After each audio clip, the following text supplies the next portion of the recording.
తన పరువుకు నష్టం కలిగించేలా ఏళ్ల తరబడి తప్పుడు కథనాలు వండి వారుస్తోందంటూ న్యూయార్క్ టైమ్స్ పత్రికపై అమెరికా అధ్యక్షుడు డొనాల్డ్ ట్రంప్ మండిపడ్డారు. సంస్థపై 1.32 లక్షల కోట్లకు పరువు నష్టం దావా వేసినట్లు తన సోషల్ మీడియా వేదికగా ట్రూత్ సోషల్లో తాజాగా వెల్లడించారు.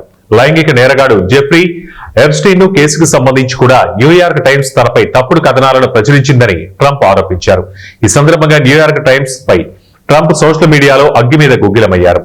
అమెరికా చరిత్రలో అత్యంత దిగజారిన చెత్త పత్రికలే న్యూయార్క్ టైమ్స్ ఒకటని వ్యాఖ్యానించారు. వామపక్ష డెమోక్రటిక్ పార్టీకి కరపత్రంగా మారిపోయిందన్నారు. మునుపటి ఎన్నికల్లో కమలా హారిస్ అభ్యర్థిత్వాన్ని బలపరుస్తూ మొదటి పేజీలో ప్రకటించారని, అలాంటిది మునిపెన్నడూ చూడలేదని తెలిపారు.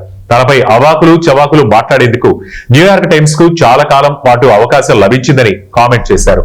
అక్కడితో ఈ ఒరవడి ముగిసినట్టేనని అన్నారు. తనపైన, తన కుటుంబం, వ్యాపారాలు, తన మద్దతుదారులపైన ఈ పత్రిక దశాబ్దాలుగా అసత్య ప్రచారం చేస్తోందంటూ ఆగ్రహం వ్యక్తం చేశారు.